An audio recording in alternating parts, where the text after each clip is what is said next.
You know, life has a funny way of dealing you cards you can't ignore, no matter how desperately you wish you could. That's exactly what hit me square in the face when I decided to come home early from a business trip. I thought I was doing something sweet, something right out of one of those cheesy romantic movies. You know the scene: husband walks through the door with flowers, wife gasps, her face lighting up with joy. They hug, they laugh, and the night ends with them wrapped in each other's arms. Yeah, well, that's not how it went. Not even close. I pulled into the driveway just after 5 in the evening. Everything looked peaceful, the house bathed in the soft glow of the living room lamp I could see through the front window. Perfect, I thought.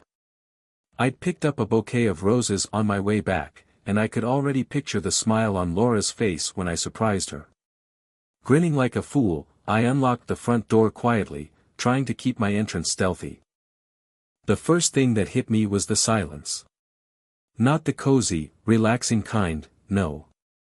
This was the kind of silence that feels heavy, like something is off. It prickled at me, crawling up my skin. And then I heard it.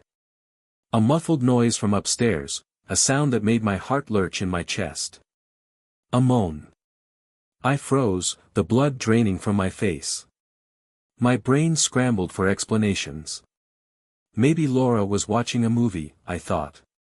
Maybe she had something playing on the TV upstairs.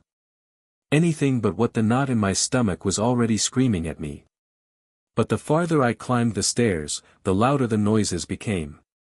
Moans, breathless gasps, the unmistakable sound of someone in the throes of pleasure.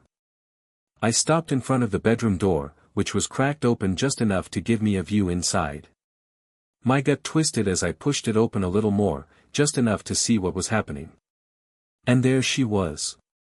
Laura, my wife, naked and tangled up with some stranger I'd never seen before. She was writhing underneath him, her face flushed, completely lost in the moment. Neither of them noticed me standing there, watching. I didn't yell.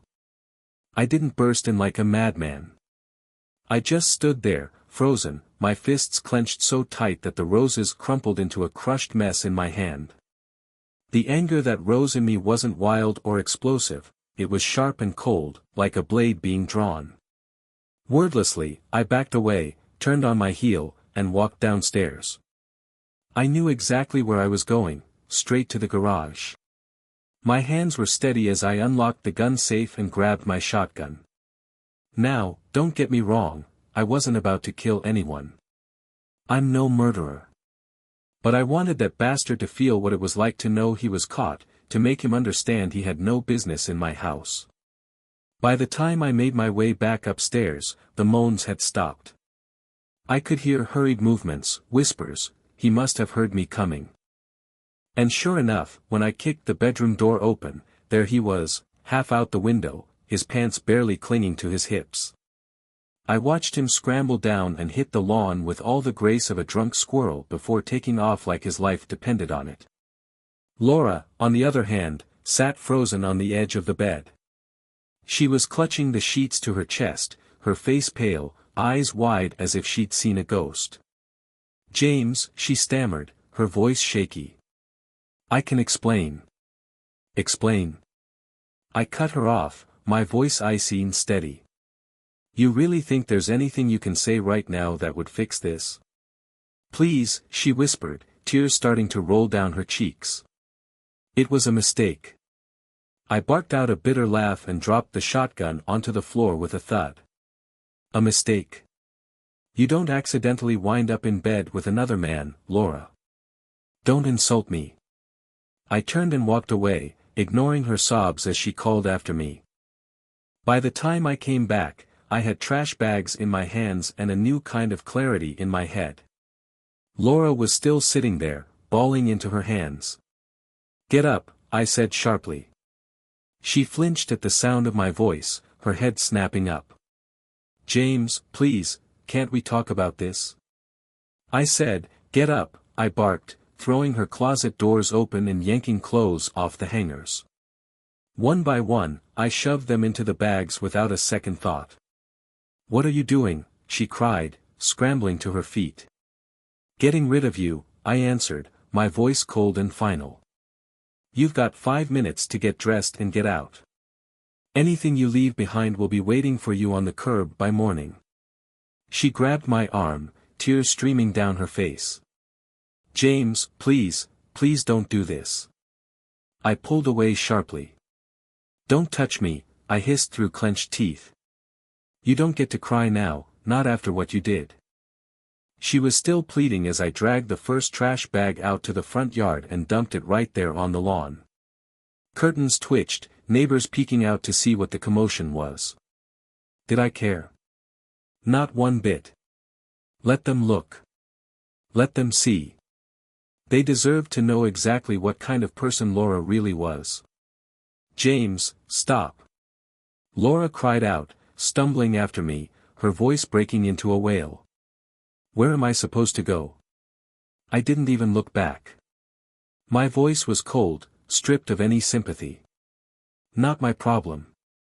You didn't seem too concerned about that when you brought him into our home, did you? She crumpled onto the lawn, her sobs loud and ugly as she buried her face in her hands. I slammed the front door shut behind me with enough force to rattle the frame. For the first time that night, I felt a small, dark flicker of satisfaction deep in my chest. But this? This was only the beginning. Throwing her out was just step one. I wasn't going to stop there, I was going to tear her world apart the same way she tried to destroy mine. The sound of her crying drifted through the door, muffled and distant, but it didn't move me. She could sit out there bawling until the sun came up for all I cared. What I felt wasn't just anger. It was sharper, colder, a poisonous mix of betrayal and revulsion that carved through me like a dull blade, slow and unforgiving. I tossed the empty trash bag aside, its purpose served, and poured myself a stiff drink. My hand was steady as I raised the glass to my lips. Losing control wasn't an option. Not now. I needed to think, plan, strategize. Laura had crossed a line that couldn't be uncrossed, and she was going to regret every second of it. Halfway through my glass of scotch, my phone buzzed on the counter. I glanced at the screen. It was Ben, my business partner and closest friend. Mike, he said the second I picked up. What the hell's going on? You left the trip early, and now I'm hearing all kinds of rumors. Is everything okay? I let out a bitter laugh, one that felt like gravel in my throat. Define okay, Ben. I came home early to surprise Laura, only to find her screwing some random loser in our bed. For a moment, the line was dead silent. Then Ben's voice came back, low and tense. Jesus Christ. I'm sorry, man. What are you going to do? What do you think? I replied, my tone razor sharp. I've already started packing her stuff and tossing it on the lawn. Good, Ben said firmly, anger edging into his voice. She doesn't deserve another shot after pulling something like that. But listen to me, be smart about this, Mike. You've got a lot at stake here. Your house, the business, you can't let her drag you down into a mess. I drained the rest of my drink and set the glass down with a hard thunk. Don't worry. I'm already locking everything down. She's not getting a dime. You need any help? Ben asked. Not yet, I replied, my voice calm but resolute. I'll let you know if I do.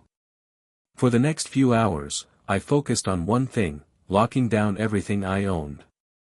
I secured the bank accounts, froze investments, and made damn sure the title to the house was locked up tighter than Fort Knox. By the time I was done, I'd ensured Laura wouldn't get her hands on a penny she didn't absolutely deserve, and even that, I'd fight to the last breath to minimize. As I worked, that guy's face kept flashing through my mind. The smug smirk, the cheap haircut. He looked like the kind of guy who thought he was a real man just because he managed to steal a couple of cheap moments with someone else's wife. I didn't know his name yet, but I would soon. Once the financials were secured, I turned my attention to finding out exactly who this clown was.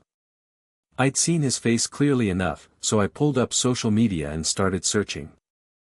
Scrolling through local connections and profiles, it didn't take me long to find him. Ryan Jensen. 35.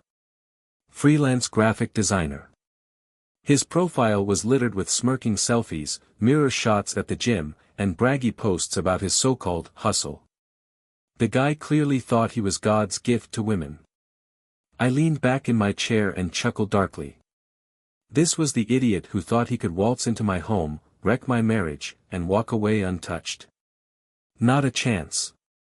Outside, Laura was still sitting on the lawn, a crumpled heap of misery. I watched her through the window, her shoulders shaking as she sobbed into her hands. The sight didn't soften me, it only hardened my resolve. I grabbed my phone and dialed Thomas, my lawyer.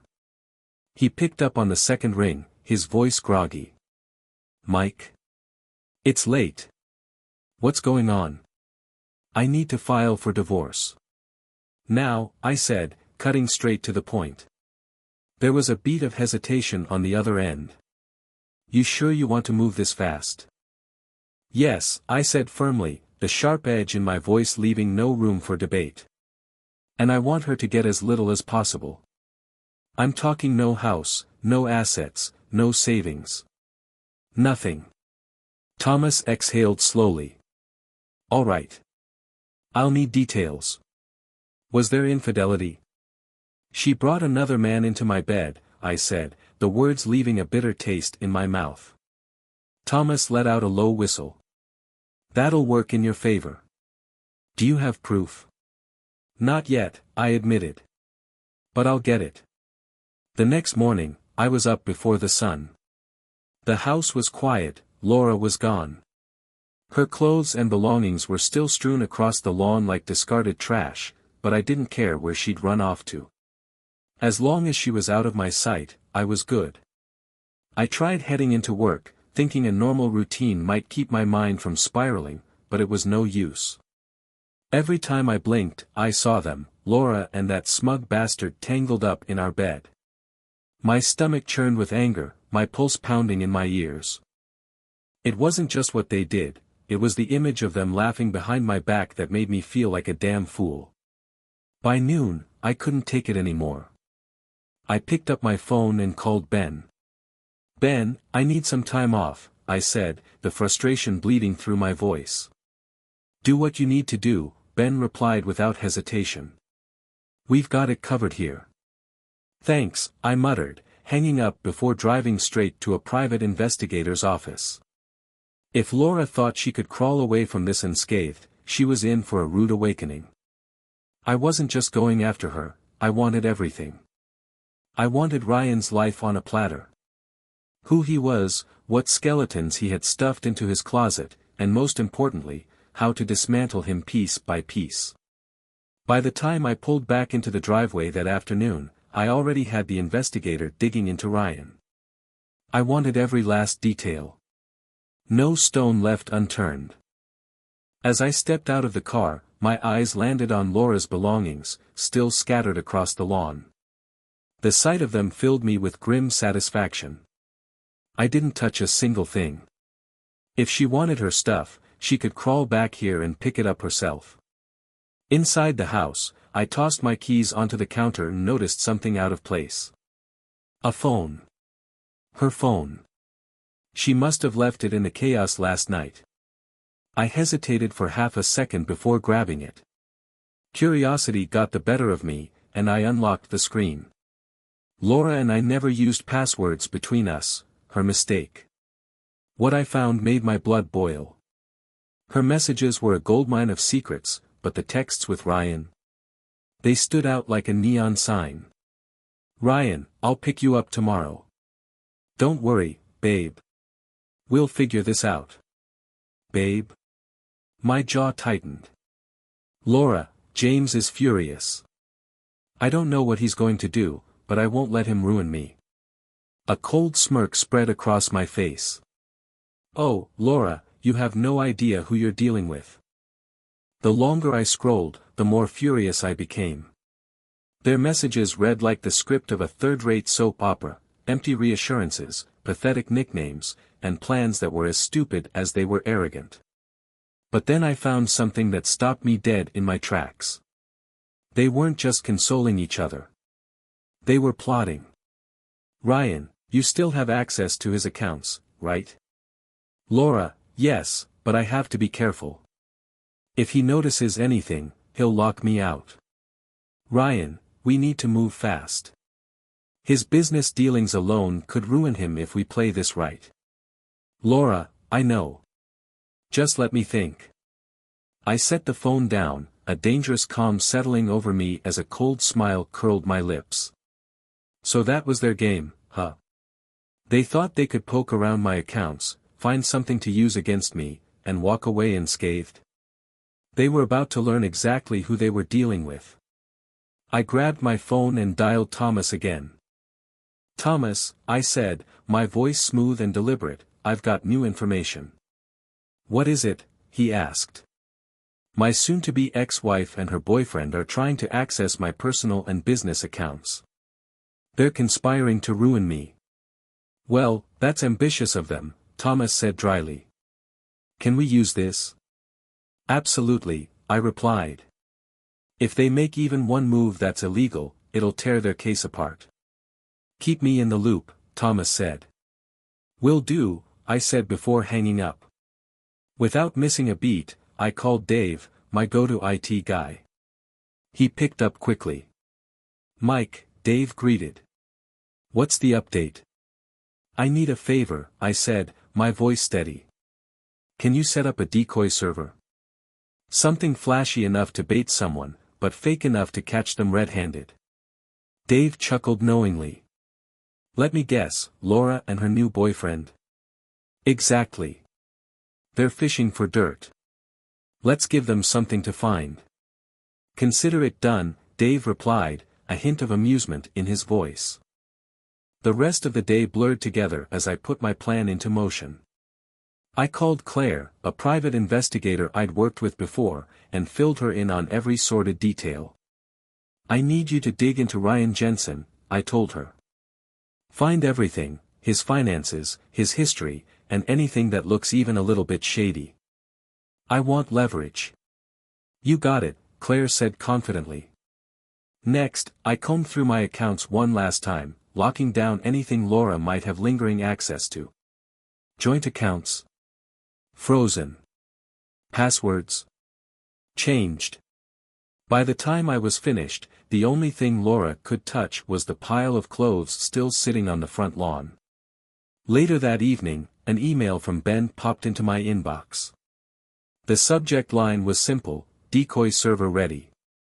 I opened it to find everything set up exactly as I'd asked. The fake server was primed and loaded with files for Project Avalon, a completely fabricated initiative involving offshore accounts and confidential business dealings. If Laura or Ryan decided to bite, the system would log every detail, IP addresses, timestamps, file access, the whole 9 yards. Satisfied, I leaned back in my chair, a slow smile creeping across my face. The trap was ready. All that was left now was to wait for the rats to show up. As it turned out, Laura didn't make me wait long. She was as predictable as ever. I pulled up the monitoring software I'd installed on her phone and scrolled through her messages. Sure enough, she was busy plotting her next move with Ryan. Laura, he's locked me out of almost everything, but I think I can still get into his backup server. Ryan, perfect. Let's see what's in there. If we find anything illegal, we'll leak it to the press. Laura, I'll log in tonight. Bingo. Around midnight, the notification I'd been waiting for lit up my screen. Someone was accessing the decoy server. I watched the activity unfold in real time, a sick satisfaction curling in my chest as they poked around, downloading files and taking screenshots like they'd stumbled onto buried treasure. What they didn't realize was that every keystroke, every move they made, was being logged. By the time the session ended, I had all the proof I needed to expose their intent. Laura and Ryan thought they were setting me up to fail. In reality, they just handed me the ammunition to destroy both of them. The next morning, I met with Claire at a small cafe downtown to go over the dirt she'd dug up on Ryan. She slid a thick folder across the table, her expression one of grim satisfaction. "You were right about him," she said, stirring her coffee. "This guy's a disaster. Unpaid debts, a string of failed businesses, and, get this, an unregistered offshore account he's been funneling money into for years." I flipped open the folder, scanning through the pages. With every new piece of information, my smirk widened. "This is gold," I muttered, pausing on a bank statement that practically screamed shady dealings. "Can we link him to anything outright criminal?" "Not directly," Claire admitted, leaning back in her seat. "But it wouldn't take much to suggest he's involved in something shady. A tip to the right people would get investigators swarming all over him." I didn't hesitate. "Do it."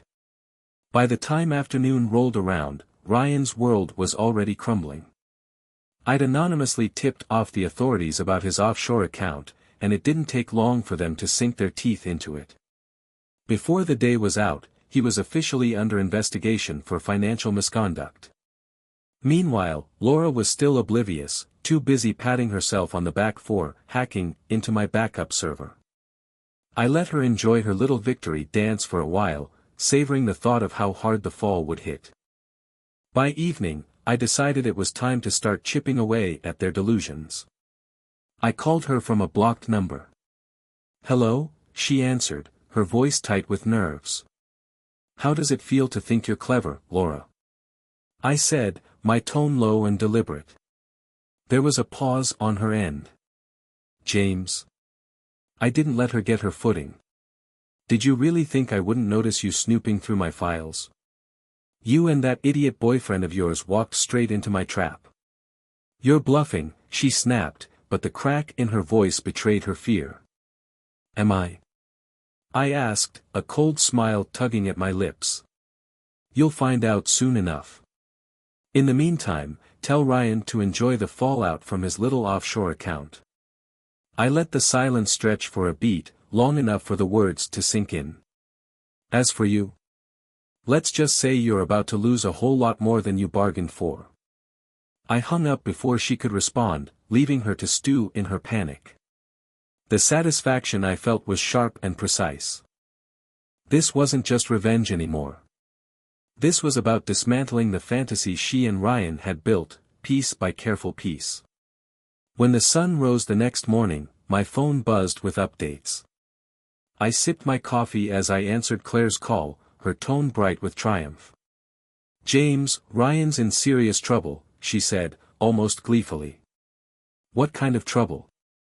I asked, leaning back in my chair, the coffee warming my hands.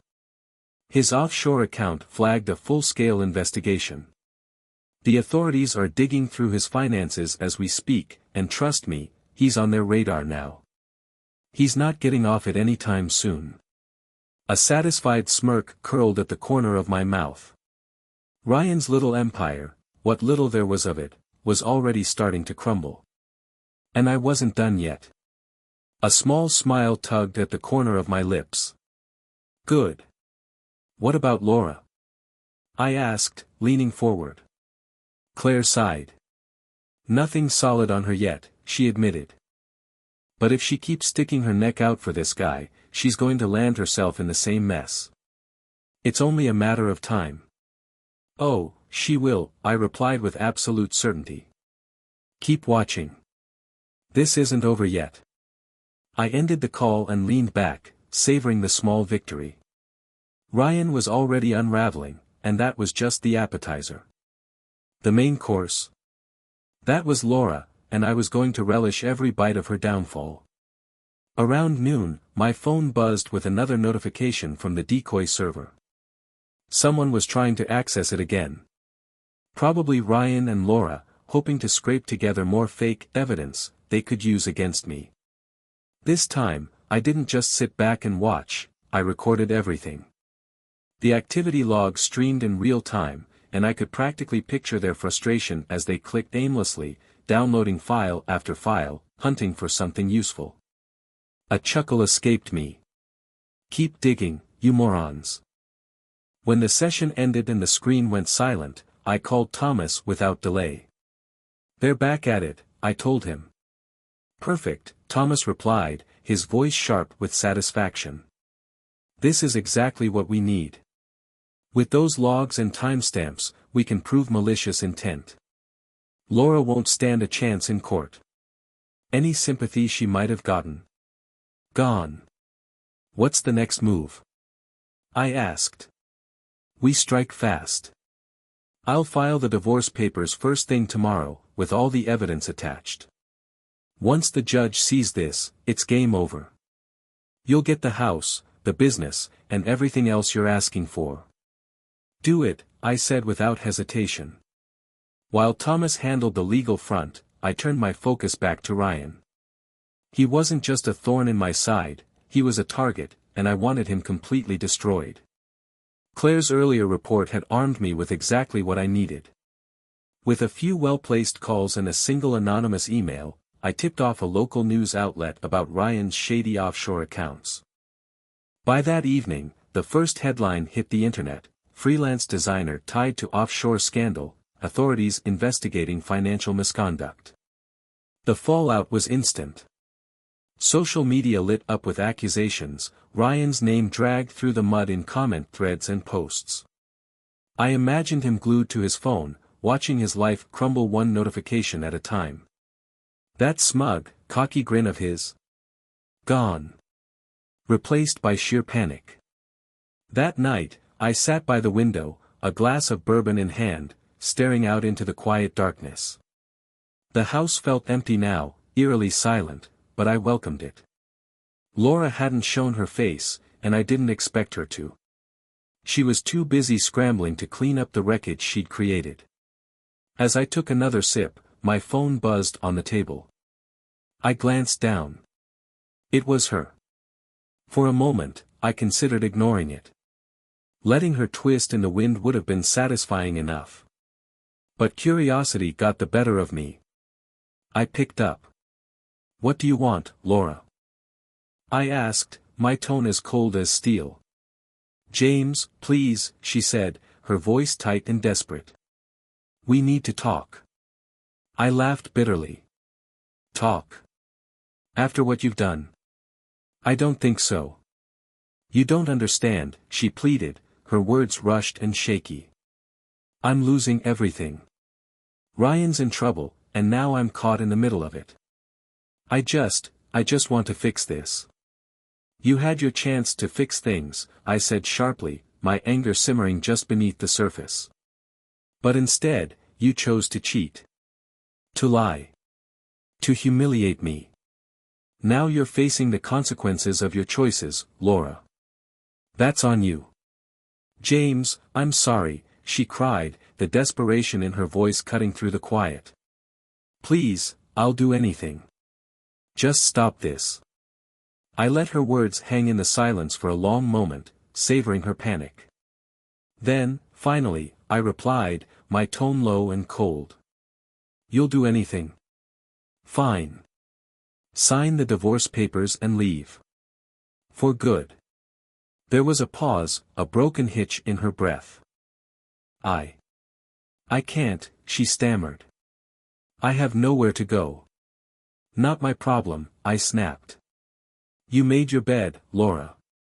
Now you get to lie in it. I ended the call without another word, her sobs still ringing in my ears as I set the phone back on the table. The next morning, Thomas called with an update. The divorce papers are filed, he said, a satisfied note in his voice. With all the evidence we attached, it's a slam dunk. She'll get nothing. No house, no alimony, just the clothes on her back. I hung up the phone and let the news settle in. Laura had started this war, but I was the one finishing it. Good, I said, satisfaction humming through me like a current. What about Ryan? Thomas asked. Already handled, I replied without hesitation. Laura's downfall happened quicker than I'd expected. The morning after I filed the divorce papers, she was served. Claire filled me in later that day. She didn't take it well, Claire said, a hint of amusement in her tone. She tried calling you again. She can stay desperate, I replied coolly. By the end of the week, Ryan's finances were in shambles, his reputation dragged so far through the mud it was unrecognizable. Laura, stripped of any assets and resources, was left with nothing and no one to turn to. I knew I should have felt some kind of pity for her. Once upon a time, I might have. But all I felt was justice, the cold, sharp kind. That evening, as I sat alone in the house I'd fought so hard to keep, I poured myself another drink. The past few weeks had been pure hell, but finally, the storm was settling. Laura was gone. Ryan was ruined. And me? I was finally free. Her voice, though, still echoed in my head, the desperation in her words when she begged, "Please, James. I'll do anything." A year ago, maybe even a few months back, those words might have worked. They would have cut deep, made me pause, made me question myself. But not anymore. I wasn't the man she could sway with tears and empty promises. Not after what she'd done to me. Laura had made her choices, and I wasn't about to be the one cleaning up the wreckage this time. The next morning, Claire called with an update, her voice crackling with energy. "James, we hit another gold mine," she said. "Turns out Ryan wasn't just funneling money offshore, he's been skimming funds from his clients for years. A few of them came forward after the press exposed his offshore account." "Good," I said, the corner of my mouth curling into a slow smirk. "Push it further. Let them know where to file complaints. I want him buried under lawsuits." "Already ahead of you," Claire replied smoothly. Then her tone shifted. "By the way, I dug up something else, about Laura." I froze mid-reach for my coffee. "What kind of something?" Claire paused for emphasis. She and Ryan had a joint plan. She wasn't just snooping around for dirt. She was actively trying to access your business records. They were hoping to use them as leverage in the divorce, maybe even blackmail you into handing over more than her fair share. I let out a slow exhale, anger simmering just beneath the surface. "You're sure?" "Positive," Claire confirmed. "I've got it all. Emails, texts, timestamps, everything from when they tried to hack your server." "That's all I need," I said, my voice ice cold. "Send it over to Thomas. Let's make sure the court sees every last piece of it." With Claire's evidence, Thomas wasted no time filing an additional motion. Laura wasn't just a cheating wife anymore, she was now a co-conspirator in an attempt to sabotage my business. It was a reckless move on her part, and one that was about to cost her everything. Meanwhile, Ryan's life was imploding faster than I could have planned. Claire kept me updated as his world burned. Lawsuits piled up. The authorities dug deeper into his financials. His name was plastered across every news outlet, and the headlines just kept getting worse. Freelance designer tied to offshore scandal, authorities uncover fraudulent accounts. Financial misconduct allegations deepen as embezzlement scheme surfaces. It was as if I'd scripted it myself. That night, Claire called again, her voice tinged with amusement. "You'll want to hear this," she said before forwarding me a recording. I hit play, and the voices of Laura and Ryan crackled to life. "Laura, James has destroyed everything. What are we supposed to do now?" "Ryan, we keep fighting. We're not going to let him win." "Laura, fighting how?" "You're broke, Ryan. I've got nothing left. This wasn't supposed to happen." "Ryan, relax. We'll figure it out. We just need to hit back harder." "Laura, there's nothing left to hit with, Ryan." I paused the recording and leaned back in my chair, a satisfied smirk playing at my lips. They were cracking under the pressure, their alliance falling apart at the seams, and I hadn't even played my final card yet. The next morning, I decided it was time to escalate. Using Claire's intel, I leaked Laura's involvement in Ryan's schemes to the press. The headline hit like a sledgehammer. Ex-wife of business mogul linked to fraud scandal, co-conspiracy revealed. Evidence of conspiracy emerges. By evening, my phone was buzzing non-stop. Friends, colleagues, even distant family members were all reaching out, their curiosity thinly masked by concern. Is it true? What's really going on? It's unfortunate, I told them, adopting the tone of a man carrying reluctant grief. Laura's made some poor choices since our separation. I just hope, for her sake, she finds a way to take responsibility for her actions. The narrative spun itself like silk. Laura wasn't some heartbroken wife anymore. No, she was a schemer, a conspirator who tried, and failed, to ruin her husband. Her carefully crafted image. Gone. The fallout hit her like a freight train. Claire called a few days later with the update I'd been waiting for. She's holed up in a cheap motel now, Claire reported, her voice sharp with satisfaction. No job, no money, and it sounds like her family's cut her off completely. They're furious about the scandal. I nodded, the weight of satisfaction settling deep in my chest. And Ryan? Worse, Claire replied, not bothering to hide her glee. Bankruptcy's on the horizon, and there's a strong chance he's looking at jail time. His clients are relentless, and the authorities are closing in fast. Good, I said simply. One word, but it carried the full weight of justice. Laura tried to call me again that evening, her name lighting up my screen. I didn't answer. I didn't need to hear her voice, there was nothing left to say. The next morning, though, she took it one step further.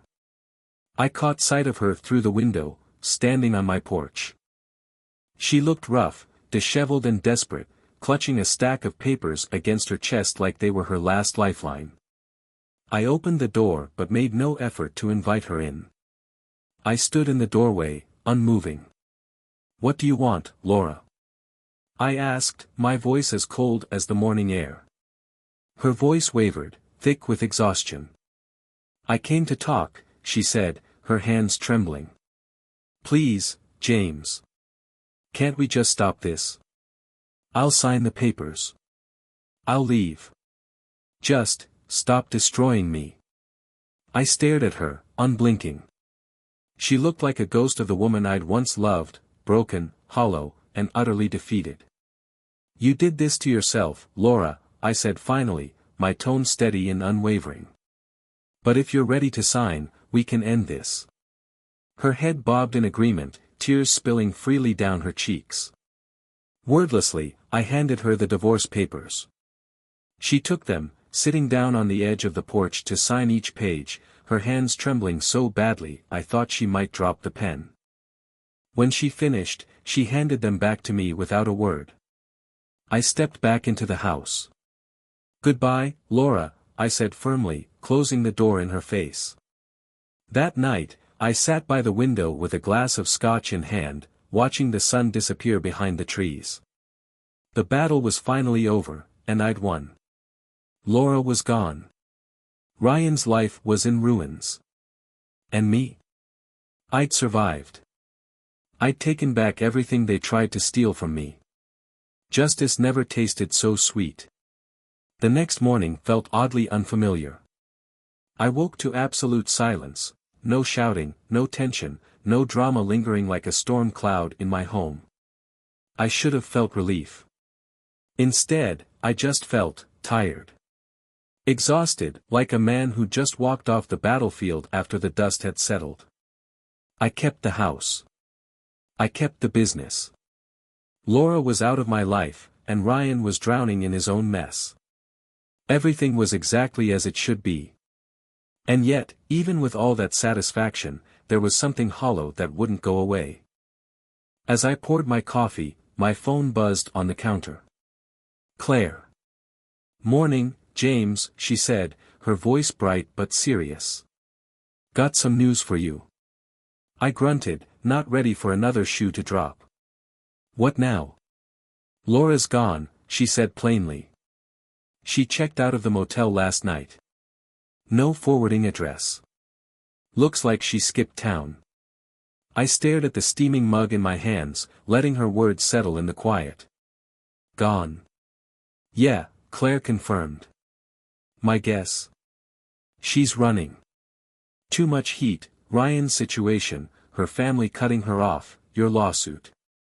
She's got nowhere to turn, so she's bolting. I sipped my coffee, a grim smile pulling at the corner of my mouth. She always did like to run when things got hard. Claire didn't respond right away, and for a moment, the silence felt heavier than it should have. Laura was gone. Just like that. And somehow, it didn't feel like victory anymore.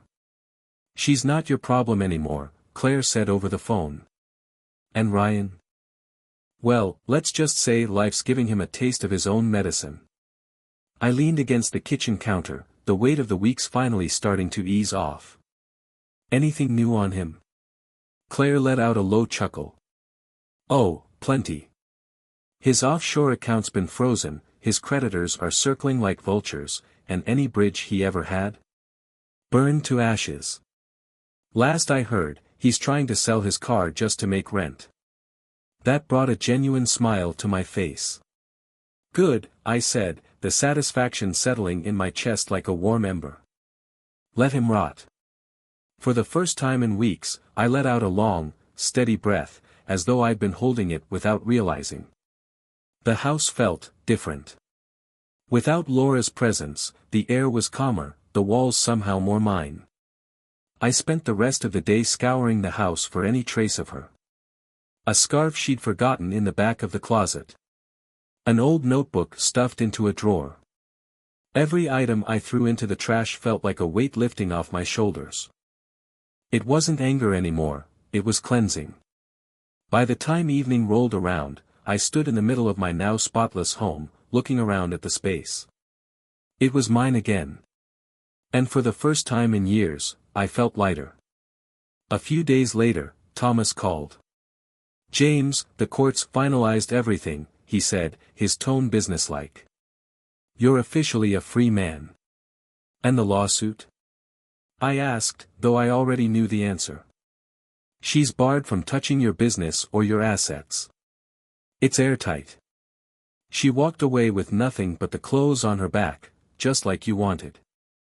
Perfect, I said, the word simple but final. Thomas paused before adding, you did well, James. Most people would have cracked under the pressure. But you? You held your ground. I smirked to myself, even though he couldn't see it. Thanks, Thomas. I didn't just hold my ground, I made damn sure they couldn't come back. Despite the clear victory, the ripple effects lingered. People still talked. Whispers of the scandal followed me everywhere I went. Even though the evidence painted Laura and Ryan as the real villains, I couldn't escape the occasional look of pity or thinly veiled curiosity. At work, the atmosphere was cautious. My employees walked on eggshells, avoiding any mention of my personal life.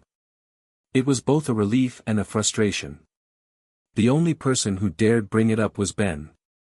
You've got nothing to be ashamed of, James, he told me one afternoon, leaning against my office door. Laura tried to play you, but you didn't let her win. That's what matters. I know, I replied, though part of me wasn't sure I really believed it. Don't let this define you, Ben added, his tone firm but kind. You've built something real here. Focus on that. Let the rest fade. It took time, weeks, in fact, but eventually, life began to feel normal again.